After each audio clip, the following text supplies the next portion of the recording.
Well, we're back. It's a little hotter today than it was yesterday. Would you agree, Jim? Yeah, just a little bit. Touch muggy. Not too bad, but just a little bit. According to the thermometer there on the clock, it says it's almost 80. So that's pretty nice. Although Jim's going to get his wish because we're supposed to have high 90-degree weather for the next week. So he'll get his air conditioning back on. Are you all excited, Jim? It really doesn't matter to me that much when I think it's hot, I want the air on. If it's cool, it doesn't matter. I actually put the quilt on last night, the comforter. Jim was fine, but my feet got cold, so I covered the bottom. From my knees down, I had the quilt. And then I had a sheet from the feet from my knees up. Any big plans for today, James? Maybe make some bullets. We got to go get some milk. Yeah. It's too exciting. The excitement of retirement. Exactly. Look how pretty it is. So much blue in the sky. It's gorgeous. Although I got to fill my feeders because I don't know if you can see they're empty. Got to get over there and fill them. But it's a gorgeous day. No, just the White House, really. Oh, no, my suet thing's empty with the red. There's nothing in there. I find myself in a very peculiar position. During these past 2 weeks when you've not been coming to the laboratory, I found everything very confusing. It's impossible to do my work. Well, good afternoon. Today is Tuesday, July 22nd, and we have a couple birthdays today. Today is Carol Prosciutto, Praccito. Carol, happy birthday to you. Happy birthday to you. Happy birthday, dear Carol. Happy birthday to you. Cha-cha-cha. It's also Valerie Romanek, Romaniak. Valerie, happy birthday to you. Happy birthday to you. Happy birthday, dear Valerie. Happy birthday to you. Cha-cha-cha. Well, I hope you both have a great, great birthday. We have one anniversary because today is Joan and Jeff Johnson's 47th anniversary. 47 years. Getting up there now. Happy anniversary, happy anniversary, happy anniversary, happy anniversary, happy, happy, happy, happy, happy anniversary, happy, happy, happy, happy, happy anniversary. Well, I hope you have a great, great anniversary today. I think I jinxed myself yesterday because this morning the dogs woke me up. I was able to roll over and go back to sleep. I do have this ability or a knack or whatever that if I get woke up, if I can identify the noise, I can go right back to sleep. Just go out. So I slept really well again last night. Did my exercises again this morning. Jim and I did decide to go for another walk. So we went for a walk this morning. Supposed to get hot in the next couple days, so I don't know. I'll probably be walking down in the basement. I do walk in the house, but not walking in the house is not the same as walking outside.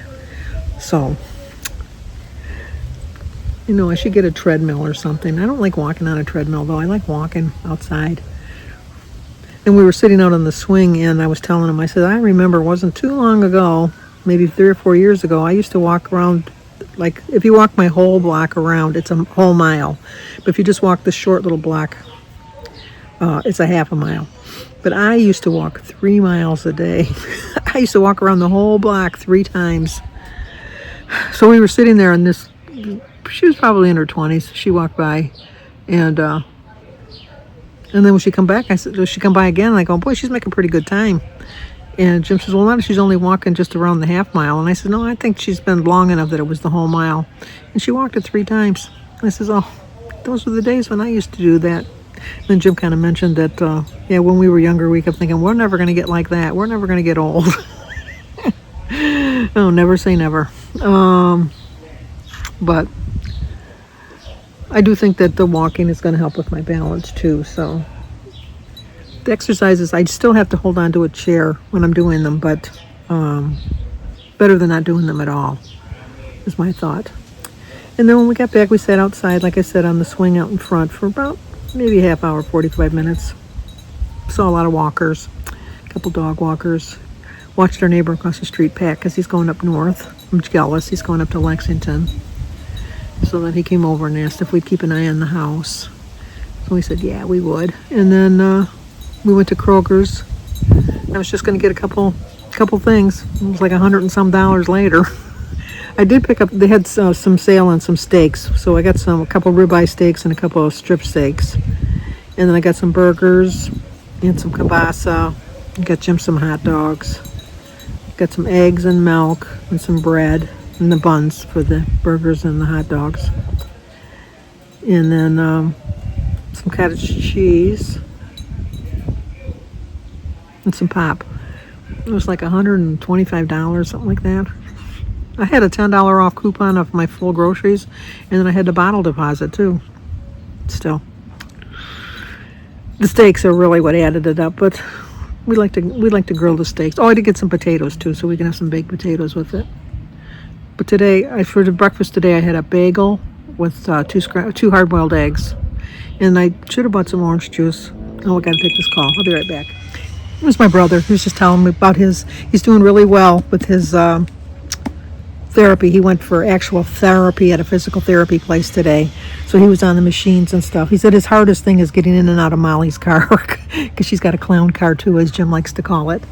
But he says he's doing really well. He only takes his pain pills like just before he goes for his therapy and at night when he goes to bed for the night. But he says when he takes a nap or something in the afternoon, he seems to be fine. Mary's still waiting for her results. She called the doctor today to find out what's going on. So we're still waiting for that. So prayers for good news for that, because we're still waiting on that news.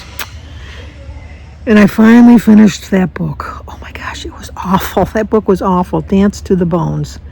I would say of the 351 pages, if 10 pages were delivered, dedicated to the J.P. Beaumont series.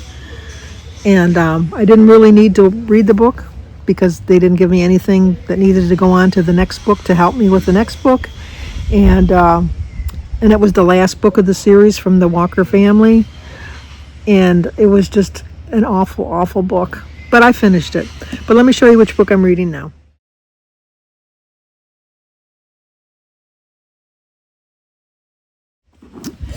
Okay, the next one, well, not necessarily the next one in the series.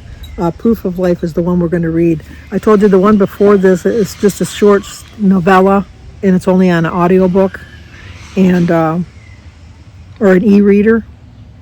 I think it's on an e-reader, which I don't have. I used to have a Kindle long ago. Jim gave me a Kindle for a Christmas present once. I like turning a page on a hardcover, not on a what do you call it? A paperback.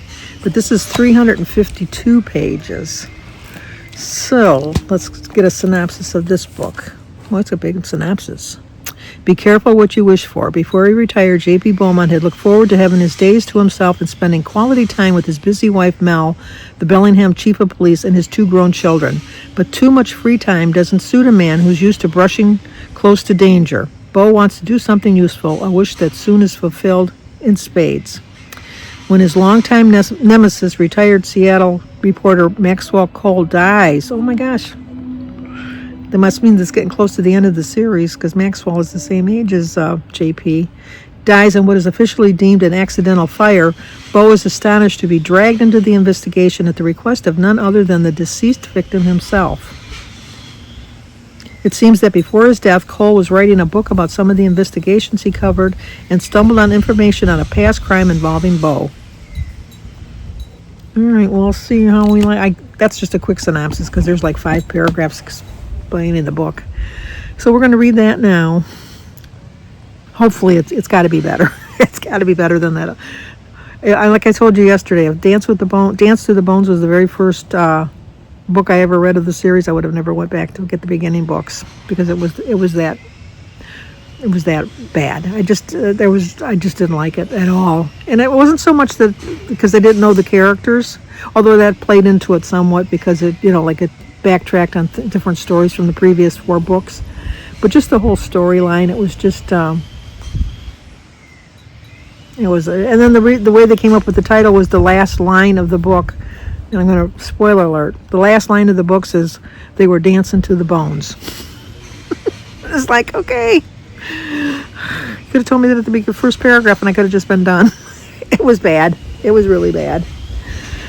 So, supposed to be nice again tomorrow, and then I thought that it was supposed to be in the 90s tomorrow, but it's not till Thursday, and that's when it's supposed to start raining on Thursday. Thursday and Friday we're supposed to get some rain, so I should be able to get my walk in again tomorrow, and then Thursday start walking down the basement. I did order another bathing suit through Amazon, because we do have a walking aerobics class, a walking class that's like a walking aerobics at the pool that's by my house. Jim likes going to get in the hot tub, and I like getting in the pool. I don't swim. I'm not a swimmer. I'm just not a swimmer. That was awful about Theo. They said he got caught in, I know, Malcolm Jamal something. They said he got caught in a riptide.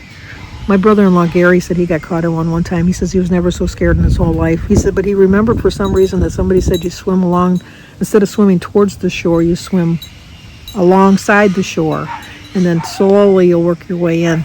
He said he was exhausted by the time he got in. He said there was lifeguards, but they couldn't get to him because he was in the Pacific Ocean. But he said he was never so scared in his whole life. And then Ozzy Osbourne died today. Although there's rumors that he went to Sweden or Switzerland, one of the two, one of those S countries, and did assisted suicide. I don't know how true that is, but him and Sharon Osbourne have always said, since 2007, that they had an agreement that whenever they weren't able to take care of themselves, that they were going to go there and have assisted suicide. Although the daughter, Kelly, said that's not true.